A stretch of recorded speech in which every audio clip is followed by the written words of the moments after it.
Shalom, good evening. This is TV7 Israel News broadcast to you from Jerusalem. The IDF continues to expand its ground maneuver throughout the Gaza Strip, deepening its operational achievements. The Islamist Hamas terror organization rejects the Trump administration's latest push for ceasefire agreement. The United States rebukes French President Emmanuel Macron for his voiced intention to recognize a Palestinian state absent a negotiated solution. Israel continues to expand its ground maneuver in the Gaza Strip. Among other operational achievements, throughout the Hamas-run territory, IDF troops operating in the southern Gaza town of Han Yunis located more than 100 rocket parts and other military equipment. כחלק מלחימת הגדוד במרחב ח'אן יונס, במהלך מבצע מרכבות גדעון, הגדוד איתר מצבור אמל"ח, מצבור רקטות, ממש מחסן אמל"ח מאוד מאוד משמעותי של האויב. אפשר לראות פה הרבה מאוד ראשי נפץ, הרבה מאוד רקטות ארוכות. זה משמש את האויב לבצע ירי לעורף מדינת ישראל. אנחנו כמובן נשמיד את זה. In an attempt to achieve a tangible cessation of hostilities in exchange for the release of hostages, U.S. Special Envoy to the Middle East Steve Witkoff provided the Islamist Hamas, via Egyptian and Qatari mediation, a new proposal on Friday, which Israel had accepted. Special Envoy Witkoff and the President submitted a ceasefire proposal to Hamas that Israel backed and supported. Israel signed off on this proposal before it was sent to Hamas.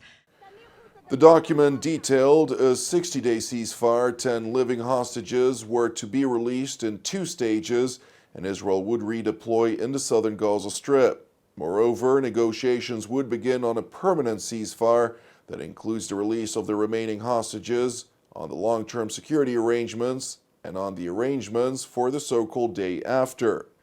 However, in contrast to separate reported claims, there was no revision to the manner in which humanitarian aid is being distributed, which essentially deprives the Islamist Hamas from being able to exploit incoming aid for its war effort. Therefore, the Islamist Hamas unashamedly announced that while it accepts the deal, it has a number of revisions that were relayed in response to the American proposal.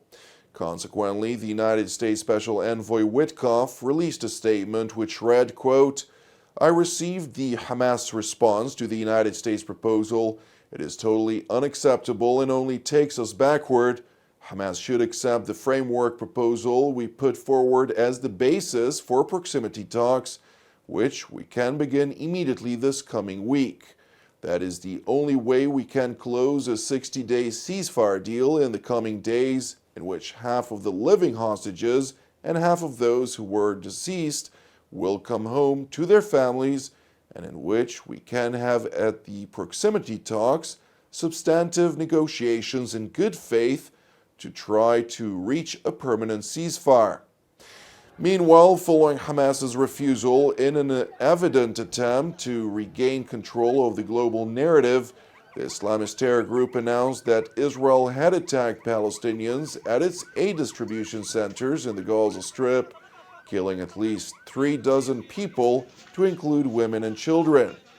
International media outlets, absent any confirmation, immediately parroted the Islamist Hamas, referring to the source of the information as Palestinian health officials. Subsequently, and in contrast to Hamas's disinformation, Israel refuted Hamas's claims by publishing footage from the ground purporting to show Hamas terror operatives firing at Palestinian civilians attempting to reach the American-run distribution centers.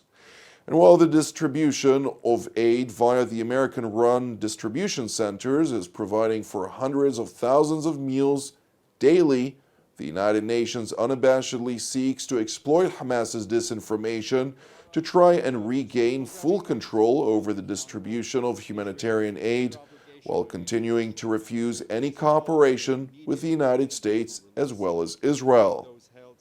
The Secretary General condemns the reported killings and injuries of Palestinians who were seeking aid in Gaza yesterday. It is unacceptable that Palestinians are risking their lives for food.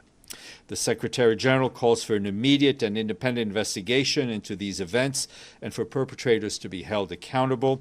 Israel has a clear obligation under international humanitarian law to agree to and facilitate aid, humanitarian aid, the unimpeded entry of assistance at scale to meet the enormous needs of the people in Gaza must be restored immediately.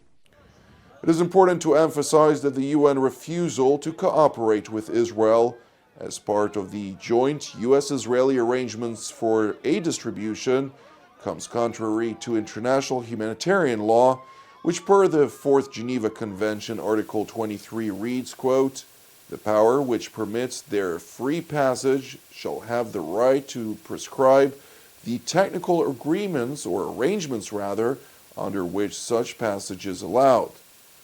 Meanwhile, in response to French President Emmanuel Macron's remarks in which he voiced his intentions to recognize a Palestinian state, U.S. Ambassador to Israel Mike Huckabee, in an interview with Fox News Digital, criticized the French leader for his inappropriate rhetoric. When I heard that the French were trying to spearhead this effort to get a meeting together at the United Nations, the purpose of which supposedly is to recognize a Palestinian state. First of all, it's incredibly inappropriate in the midst of a war that Israel is dealing with to go out and present something that I think increasingly Israelis are steadfast against. October 7th changed a lot of things. If France is really so determined to see a Palestinian state, I've got a suggestion for them. Carve out a piece of the French Riviera and create a Palestinian state. They're welcome to do that, but they're not welcome to impose that kind of pressure on a sovereign nation.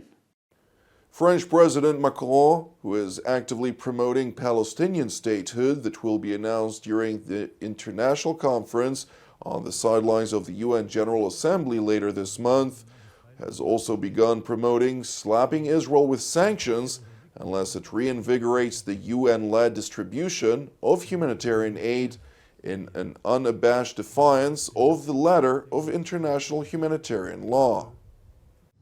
Et donc, s'il n'y a pas une réponse qui est à la hauteur de la situation humanitaire qui est apportée dans les prochaines heures et les prochains jours, bien évidemment qu'il faudra durcir la position collective et en tout cas appliquer ce qui est aussi les règles que nous nous sommes données à nous-mêmes, c'est-à-dire mettre un terme à des processus qui supposent le respect des droits de l'homme, ce qui n'est pas le cas aujourd'hui, et appliquer des sanctions.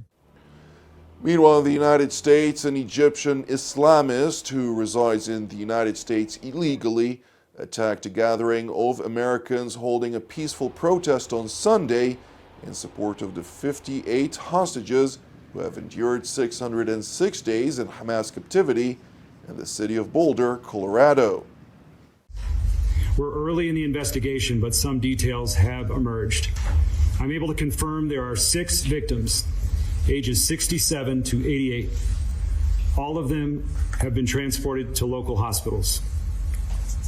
This attack happened at a regularly scheduled weekly peaceful event. Witnesses are reporting that the subject used a makeshift flamethrower and threw an incendiary device into the crowd. The suspect was heard to yell "Free Palestine" during the attack.